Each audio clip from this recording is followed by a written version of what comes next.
Hi everyone. स्वागत है आप सभी का आपके अपने यूट्यूब चैनल में। साथियों, आज अपन बात करेंगे राजस्थान में होने वाली अध्यापक भर्ती परीक्षा 2024। उसके ऊपर एक महत्वपूर्ण अपडेट लेके आया हूँ मैं आपके लिए, तो उसी के ऊपर अपन डिस्कस करेंगे। क्या कुछ न्यूज़पेपर के रिगार्डिंग न्यूज़ है और क्या शिक्षा मंत्री का बड़ा जो फैसला है, क्या स्टेटमेंट है, वो आज अपन बात करेंगे। और क्या संभावनाएं हैं इस बारे में, क्या हो सकता है क्या नहीं हो सकता। ठीक है, अगर चैनल पर नए विजिट कर रहे हैं तो आपको चैनल को सब्सक्राइब कर लेना चाहिए। इसी तरह की अपडेट आपको मिलती रहेंगी। शिक्षक भर्ती से रिलेटेड आपको सारी इन्फॉर्मेशंस मैं आपको प्रोवाइड कराता हूँ, तो आप चैनल पर नए विजिट कर रहे हैं, चैनल को सब्सक्राइब कर लें। शुरू करते हैं अपन। देखो, अध्यापक भर्ती परीक्षा 2024 क्या एक पेपर होगा या रीट पात्रता अब होगी या नहीं होगी, इसके ऊपर महत्वपूर्ण अपडेट है। राजस्थान थर्ड ग्रेड के बारे में अपन बात कर रहे हैं। और देखो, वैकेंसियाँ कब तक आएंगी इसके बारे में अपन डिस्कस करेंगे। आगे अपन देखें, आज एक न्यूज कटिंग पब्लिश हुई है। तो क्या है, मंत्री दिलावर ने रखा तृतीय श्रेणी शिक्षक भर्ती की एक ही परीक्षा कराने का प्रस्ताव। अब से पहले क्या होता था, हर गवर्नमेंट आती थी, वो अपने हिसाब से थर्ड ग्रेड के पैटर्न को चेंज कर देती थी।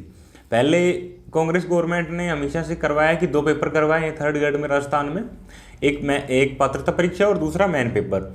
और इसके बाद में फिर जब बीजेपी गवर्नमेंट शासन में आती है तो वो पैटर्न चेंज हो जाता है। सरकार बदलने के साथ ही पैटर्न चेंज हो जाता है शिक्षक भर्ती का फॉर्मूला। तो इसके आज क्या न्यूज है, मंत्री के प्रस्ताव पर सरकार की मोहर से 10 लाख बेरोजगारों को मिलेगी राहत। अच्छा, क्या न्यूज है आगे देखते हैं अपन। इसमें रीट का पेपर लीक होने के बाद पिछली सरकार ने तृतीय श्रेणी शिक्षक भर्ती के लिए 2 परीक्षाओं का फॉर्मूला लागू किया था भाई, एक पात्रता परीक्षा और एक मेन पेपर। सत्ता बदलने के बाद अब शिक्षा मंत्री मदन दिलावर ने प्रथम श्रेणी व्याख्याता से तृतीय श्रेणी शिक्षक भर्ती तक के लिए एक ही परीक्षा कराने के संकेत दिए हैं। शिक्षा मंत्री के इस प्रस्ताव पर मोहर लगी तो 10 लाख बीएड एवं बीएसटीसी डिग्रीधारियों एवं प्रथम द्वितीय एवं तृतीय श्रेणी शिक्षक की तैयारी करने वाले अभ्यर्थियों को राहत मिल सकेगी। देखो, एक पेपर कराने के लिए ऐसा अभी तो थोड़ा टाइम लगेगा, इसलिए आप जिस हिसाब से अभी अपनी तैयारी कर रहे हैं वो तैयारी आप कंटिन्यू कीजिए। और इलेक्शन के बाद में ये भी डेफिनेटली है कि वैकेंसियाँ आनी है 100%, तो इसलिए आप तैयारियों को कंटिन्यू सुचारू रखिए इस तरह। और जैसे चांसेस भी हैं, तो मेरे को लगता है कि शायद थर्ड ग्रेड में हो सकता है कि वो एक पैटर्न चेंज कर दें वापस और एक वो करवा दें। बाकी फर्स्ट ग्रेड, सेकंड ग्रेड और थर्ड ग्रेड में ऐसे एक पेपर होने के कम चांसेस हैं कि तीनों में एक को मन करें। और आगे क्या दे रखा है वो अपन पढ़ते हैं अभी। 2 परीक्षाओं से नौकरी में देरी। देखो, ये बात तो थोड़ी सी कहीं ना कहीं जायज़ है। सरकार का मानना है कि शिक्षक भर्ती के लिए 2 परीक्षाओं के फॉर्मूले से बेरोजगारों की परेशानी बढ़ती है। तृतीय श्रेणी शिक्षक भर्ती की तैयारी करने वाले अभ्यर्थियों को पहले रीट परीक्षा में सफल होने के बाद कर्मचारी चयन बोर्ड की मुख्य परीक्षा देनी होती है। इस प्रकार उनको नौकरी में देरी मिलती है और स्कूलों के शिक्षण व्यवस्था पर असर पड़ रहा है। ठीक है, वन टाइम रीट से थोड़ी राहत।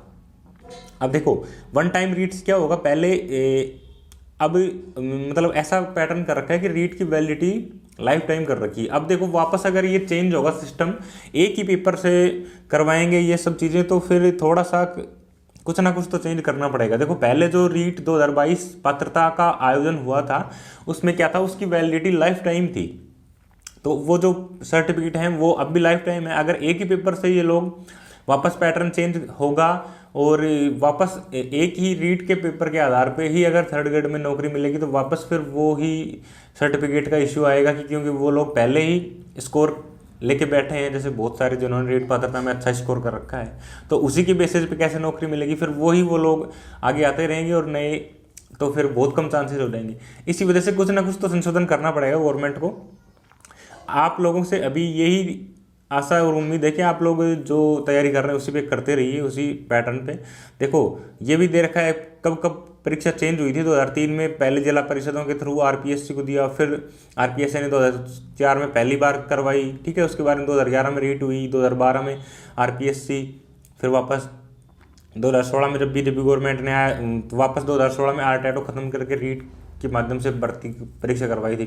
अब देखो, 2016 में वापस यही चीज़ हुई थी जो अब मैं आपको बता रहा था अभी, कि 2016 में जो रीट करवाई थी उससे पहले 2011-12 में इन्होंने क्या हुआ था कि पहले आरटेट हुआ, मतलब, और उसके बाद में मेन पेपर हो गया, थर्ड ग्रेड में शिक्षक भर्ती हुई थी कंप्लीट। ठीक है, अब 2016 में रीट के आधार पे ही, रीट के अंकों के आधार पे ही उन्होंने नियुक्तियां दी, तो इसलिए जो पहले के 2011-12 के जो सर्टिफिकेट थे उनकी जब 7 साल की वैलिडिटी थी आई थिंक शायद, तो वो लोग ही जिनके ज़्यादा मार्क्स थे वो जो ऑलरेडी कहीं लगे हुए भी थे उन्होंने वापस डिस्ट्रिक्ट चेंज करने या नियर बाई डिस्ट्रिक्ट आने के लिए वापस वो सर्टिफिकेट अप्लाई किए और वही लोग नौकरी वापस लग गए, इसलिए नए लोगों को बहुत कम मौका मिला। ठीक है, इसी प्रकार मैं आपको बता रहा हूँ 2022 में वापस देखो रीट पात्रता का आयोजन हो चुका है और उसकी वैलिडिटी लाइफ टाइम है। ठीक है, अब अगर वापस रीट एक ही पेपर के आधार पे शिक्षक भर्ती में नियुक्ति देंगे तो फिर वो 2022 के जो ज़्यादा अंक वाले कैंडिडेट्स हैं वो वापस सर्टिफिकेट लगा के और नए कैंडिडेट्स के लिए मौका थोड़ा सा कम करेंगे, इसलिए कुछ ना कुछ तो इसका संशोधन हो देखेगी गवर्नमेंट। अब एक्सपर्ट्स व्यू क्या कहता है, देखो शिक्षक भर्ती के लिए एक ही फॉर्मूला से भर्ती परीक्षा कराए जाने से बेरोजगारों को सीधे तौर पर राहत मिलेगी। देखो ये चीज़ तो बेरोजगारों के हित में है कि एक ही परीक्षा से तीनों ग्रेड की परीक्षाएं होने से किसी भी दिक्कत परीक्षा एजेंसियों से भी निजात मिलेगी, टाइम बचेगा और जैसे और भी वो सब चीज़ों में फ़र्क पड़ेगा, इसलिए ये सब चीज़ें तो आपके पॉजिटिव हैं। तो देखो अभी जिस हिसाब से आप जिस पैटर्न पे आप कर रहे हैं तैयारी उसी से करते रहिए, क्योंकि इलेक्शन के बाद में डेफिनेटली आपको रीट जिसको अपन बोलते हैं और ग्रेड फर्स्ट, ठीक है, और ग्रेड सेकंड, ये सब वैकेंसीज आपको इलेक्शन के बाद में देखने को मिलेगी। आप मान के चल सकते हैं जुलाई से अगस्त के में ये स्टार्ट हो जाएंगी वैकेंसीज। तो अगर पहले से आप तैयारी करके रखेंगे तो आपको फ़ायदा मिलेगा, इसलिए अपनी तैयारी पहले से पैटर्न पे ही वो चेंज मत करिए, उसी पैटर्न पे रखिए। क्योंकि देखो कोई भी न्यू इम्प्लीमेंट होता है, कोई भी रूल नया होता है तो उसको बहुत सारे संशोधन होते हैं, फाइलों में बहुत सारे संशोधन करने के बाद ही वो लागू होता है। तो अभी शायद एक वैकेंसी उससे पहले हो जाए आई थिंक। तो आप जो भी तैयारी जिस हिसाब से कर रहे हैं पहले पैटर्न से, तो उसी पैटर्न से आप करते रहिए और रेगुलर तरीके से। और भी कोई अपडेट होगी तो सबसे पहले मैं आपको प्रोवाइड कराऊंगा, इसलिए आप चैनल पे नए विजिट कर रहे हैं चैनल को सब्सक्राइब कर लें, सारी अपडेट आपको मिलती रहेंगी, बेल आइकन प्रेस कर लें। मिलते हैं नेक्स्ट वीडियो में, थैंक यू।